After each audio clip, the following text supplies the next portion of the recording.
सभापती महोदय, सन्माननीय विरोधी पक्षनेत्यांनी जो विषय मांडला, शासनाची भूमिका स्पष्ट आहे. शासनाला शक्तीपीठ महामार्ग करायचा आहे, मात्र त्याच वेळी तो लादायचा नाहीये.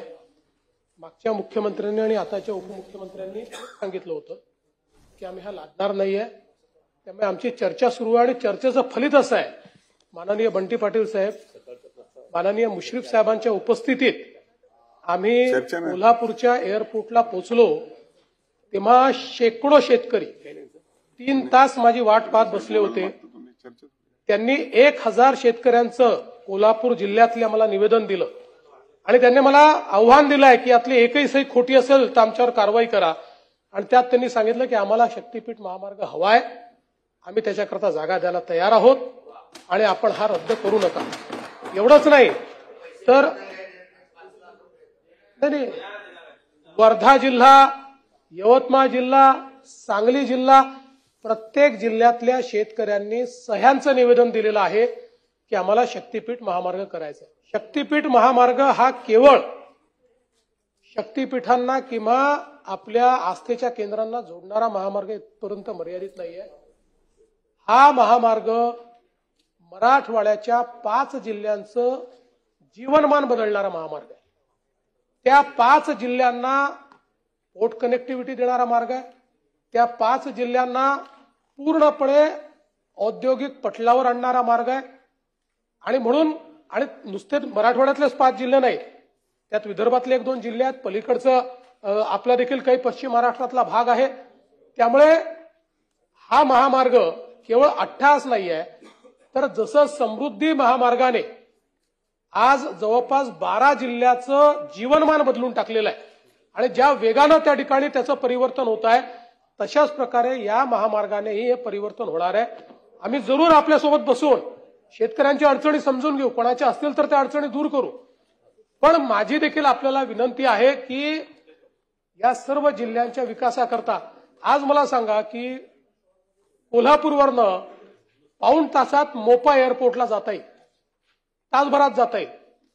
याने जे काही आपलं कॉमर्स आणि बिझनेस आहे याच्यात फरक नाही पडणार, परिवर्तन नाही होणार त्याच्यातनं. त्यामुळे हा महामार्ग काही आमचा अट्टहास नाही आहे, महाराष्ट्राच्या विकासाकरता अत्यंत महत्वाचा असा महामार्ग आहे. आणि आता शेतकरी हे मैदानात उतरले आहेत. आज जसा मोर्चा झाला याच्यात तिप्पट मोठा मेळावा, आता शेतकरी याला समर्थन देणारा घेणार आहेत.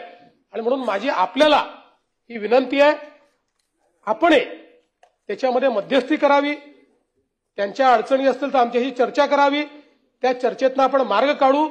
कोणावरही न लादता आपल्याला कल्पना असेल की ज्यावेळेस समृद्धी महामार्ग झाला त्यावेळेस अशाच लोकांच्या विविध संकल्पना होत्या, पण ज्या गावामध्ये त्या ठिकाणी सभा झाली त्या गावांनी अख्खं गाव त्यांनी कन्सेंट अवॉर्डनी सगळ्या जमिनी दिल्या. कारण सुरुवातीच्या काळात शेतकऱ्यांना असं वाटतं आम्हाला पैसे मिळतील की नाही, किती मिळतील, कमी मिळतील का, पण एकदा त्यांच्या लक्षात आलं की आपल्याला योग्य भाव मिळतो आहे, म्हणजे त्यांची जमीन जाते त्याच्या 4-5 भाव आपण देतो आणि त्याला फायदा असा होतो की पैसेही मिळतात, ते बिन याचे पैसे मिळतात, टॅक्सचे पैसे मिळतात आणि त्याच्यात तो त्यापेक्षा जास्त जमीन देखील घेऊ शकतो. आणि म्हणून हा आपला सगळा खटाटोप आहे, तर आपण देखील याच्यामध्ये मदत करावी अशा प्रकारची विनंती आहे. तर माझी विनंती आहे मुख्यमंत्री महोदयांना की तुम्ही चर्चेला बोलवा. आता नागपूर मुंबई रस्ता नव्हता का, पण तरी आपण ग्रीनफील्ड वे का केला?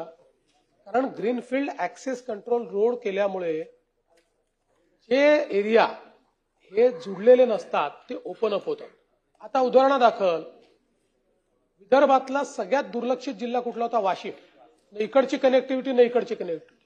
आता सगळ्यात मेन जिल्हा कुठला झाला? वाशिम. 2 तासात नागपूर, 4 तासात मुंबई. हे परिवर्तन आहे. त्याच्यामुळे आपण दिल्ली मुंबई नवीन ग्रीनफील्ड का केला?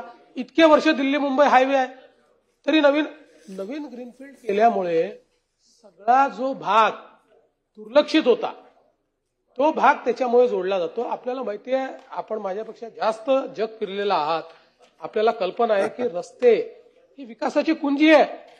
तुम्हाला माहिती आहे अमेरिकन प्रेसिडेंटचं वाक्य आहे की American roads are good not because America is rich but America is rich because American roads are good. आणि म्हणून रस्ते ही आणि हा आपण एक लक्षात घ्या की समृद्धी आणि शक्तीपीठ आणि तिसरा जो आपण एक कोकण महामार्ग बनवणार आहे, या 3मुळे आपला महाराष्ट्र इंटिग्रेट होणार आहे. या 3मुळे आपण सप्लाय चेनचा भाग बनणार आहोत. या 3मुळे आपल्याला जॉग्राफिकल ऍडव्हान्टेज, जिथे पोर्ट नाही त्याला पोर्टलेट ऍडव्हान्टेज मिळणार आहे, जिथे इंटरलँड नाही त्याला इंटरलेट ऍडव्हान्टेज मिळणार आहे. त्यामुळे हे केवळ कोणाच्या तरी सुपीक डोक्यात आलं आणि कल्पना केली असं नाहीये, तर याला अतिशय नीट विचार करून हे जाळं तयार केलेलं आहे. म्हणून मी आपलं म्हणणं समजून घेईल, आपण माझं म्हणणं समजून घ्या, पण आपण हा प्रयत्न करूया की महाराष्ट्राच्या हिताकरता आपल्याला हा रस्ता करायचा आहे आणि त्यातनं आपण मार्ग काढण्याचा प्रयत्न करू. बाळ, फ्रीजमधून श्रीखंड काढ ना. आम्ही पूर्वी घरीच बनवायचो श्रीखंड, त्याची चवच वेगळी होती. आता काय सगळं रेडीमेड. आजी, हे श्रीखंड खाऊन बघ. आज तुझ्या आईनं घरीच बनवलं की काय? हे आहे गोकुळचं श्रीखंड. अगदी जिभेवर रेंगाळणार. जिभेवरच नाही तर मनावरही रेंगाळणार. गोकुळ श्रीखंड, मनावर रेंगाळणार.